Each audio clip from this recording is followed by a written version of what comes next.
1차 시험 합격만을 목표로 제작된 내용입니다. 1차 시험에 나오지 않는 내용, 출제 빈도가 너무 낮은 내용은 모두 삭제했습니다. 오직 출제되는 지문과 선택지만 그대로 살렸습니다. 관련 자료나 링크가 있다면 동영상 아래에 정보창에 넣어두겠습니다. 도움이 되셨다면 좋아요, 구독 부탁합니다. 6장 동기부여 이론입니다. 부름의 기대 이론, ERG 이론, 동기위생 이론, 내재적 동기 이론, 형평성 이론, 강화 이론, 호소의 인간관계 이론까지 다루고 있습니다.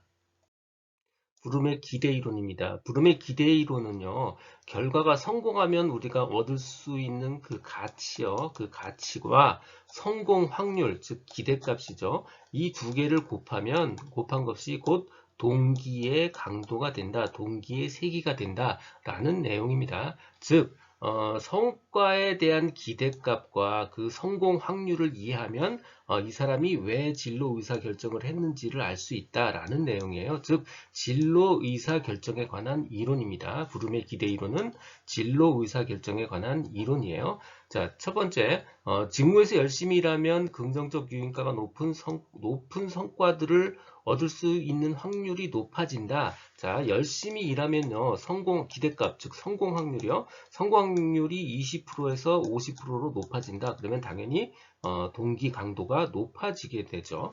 마찬가지로요, 큰 성과가 기대가 돼요. 큰 가치가 되게 높아졌다는 걸 기대합니다. 기존 연봉이 1억이어서 더 열심히 일하면 2억으로 바뀔 수 있다는 큰 성과를 기대할 수 있으면 마찬가지로 동기 강도가 강해지고요. 진로 의사를 훨씬 더 강하게 결정할 수 있는 거죠. 작업 동기를 노력, 성과, 그리고 도구성과의 관계로 설명하고 있는 겁니다. 다시 동기의 강도에 관한 식이요. 동기 강도는 첫 번째 결과에 따라 나타나는 가치 곱하기 그 결과를 성공할 수 있다는 기대값, 성공 확률을 곱한 거예요. 마찬가지 동기의 강도는요. 어떤 결과가 나오는 가치값, 가치에다가 그 행동이 결과를 가져다 줄 수 있다는 것, 즉 성공 확률이요. 성공 확률을 곱한 것과 같다라고 설명하는 겁니다.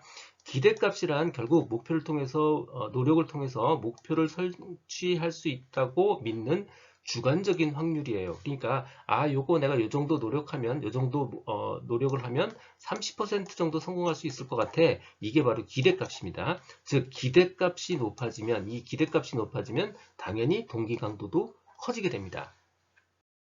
진로 의사결정 모델에 해당되는 거요. 바로 부름의 기대 이론입니다. 결과값의 크기와 성공 확률을 곱하면 곧 동기의 크기가 된다. 즉, 요 크기에 의해서 사람들은 진로를 결정하게 된다라는 내용이에요. 엘더퍼의 ERG 이론입니다. E는 existence, 존재에 관련된 거고요. R은 relate, 관계에 관련된 거고요. R은 growth, 성장에 관련된 겁니다. 엘더퍼는 인간의 욕구를 존재 욕구, 관계 욕구, 성장 욕구로 나누었어요. 다시 존재, 관계, 성장이요. 그런데 이 내용들을 가만히 보면 매슬로우의 욕구 위계 이론과 굉장히 유사점이 큽니다. 가장 밑에 있는 이 바로 생존 욕구죠. 이 생존 욕구가 곧 존재 욕구고요. 중간에 있는 R 관계 욕구가 애정이나 소속 이런 것들에 해당되고요. 최종 그로우스는 바로 성장 욕구는 자아 실현 욕구죠. 거의 매슬로우의 욕구 위계 이론과 깊은 관련이 있음을 쉽게 이해할 수 있습니다.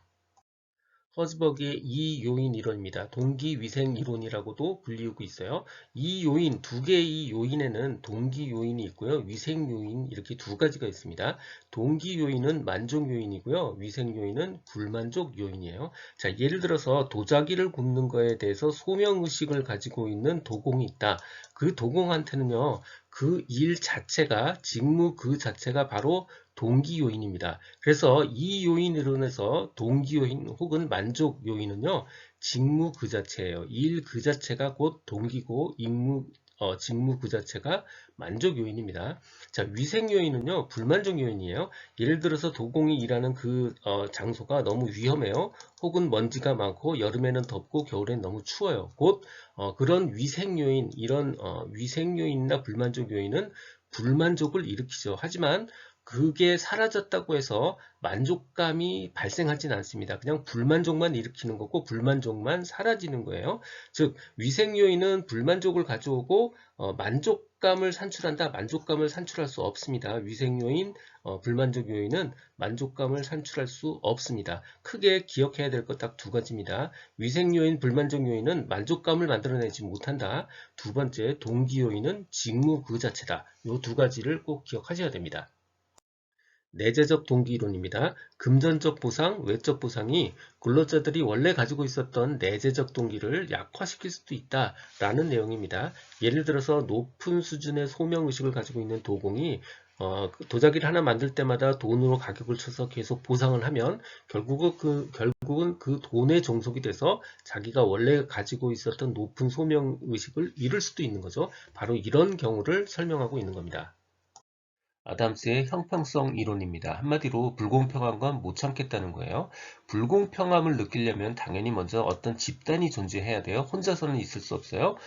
타인에 대한 지각, 다른 사람과 내가 정말 공평한가라는 타인에 대한 지각이 중요하죠. 불공평함을 느꼈을 때 행동이 어떻게 활성화되고 유지되는 과정을 이해하는 데 초점을 두고 있습니다. 사람들이 불공평함을 느꼈을 때 어떻게 불공평함을 해소하는가라는 건데 공정성을 유지하는 방향으로 동기부여가 됩니다. 즉 투입을 증가시키거나 혹은 감소시키는 방향으로 하고 혹은 보상이나 부가급부를 높이거나 혹은 낮추려고 시도하죠. 소극적인 사람은 비교 대상을 변경시켜 버리기도 합니다. 절대 새로운 가업에 도전하는 이런 사람은 없어요. 이거 오답입니다. 분배의 공정성의 형태의 세 가지입니다. 형평분배, 평등분배, 필요분배가 있고요. 그 중에서 형평분배요. 바로 어떤 상황에 따라서 기여한 정도에 따라서 보상을 받아야 된다는 법칙, 이게 바로 형평분배입니다. 강화이론입니다. 사람들이 일을 하는 건 보상이 있기 때문이다 라고 설명하는 거예요. 보상이 지연되거나 줄면 작업 동기도 같이 줄어들고요. 간헐적으로 보상을 주면 보상을 계속 간헐적으로라도 주면 작업 동기를 유지시킬 수 있습니다. 자, 오답입니다. 만약에 모든 사람들한테 똑같이 차별 없이 보상을 하면 작업 동기를 키울 수 없습니다. 오답이에요. 똑같은 보상은 작업 동기를 키우지 못합니다. 강화 계획은 크게 네 가지로 가 있습니다. 간격이 고정되어 있느냐 변동되어 있느냐에 따라서 고정간격, 변동간격이고요. 비율이 고정되어 있느냐 변동되어 있느냐에 따라서 고정비율, 변동비율이 있습니다. 그 중에서 고정간격, 일종의 월급 같은 거예요. 정해진 금액을 정해진 날짜에 계속 줍니다. 이거 가장 행동수정 효과가 당연히 약하죠. 고정간격법, 가장 행동수정 효과가 약합니다. 고정비율법이요. 예를 들어서 판매에 따라서 수수료를 받는 거예요. 판매에 따라서 비례적으로 고정 비율로 수수료를 받는 겁니다. 한 대 팔면 10만원, 두 대 팔면 20만원 이런 식으로 받는 거죠. 성과에 따라서 성과에 비례하여 고정 비율로 받는 것 바로 고정 비율법이고요. 불규칙한 횟수에 따라서 강화를 제공받는 것 바로 변동 비율법입니다. 우리가 집중해서 봐야 될 단어요. 뭐에 비례해서 수수료를 받는다, 비례한다 그러면 고정 비율법입니다. 불규칙하게 받는다, 변동 비율법입니다. 다시 비례한다, 고정 비율법이고요. 불규칙하다, 변동 비율법입니다. 호우손의 인간관계 생산성 영향 요인입니다. 호우손은 처음으로 인간관계가 생산성에 영향을 준다라는 내용을 밝힌 사람입니다. 그러니까 인간관계가 조직에서 하나의 중요한 요소라는 것을 처음으로 강조한 사람이에요.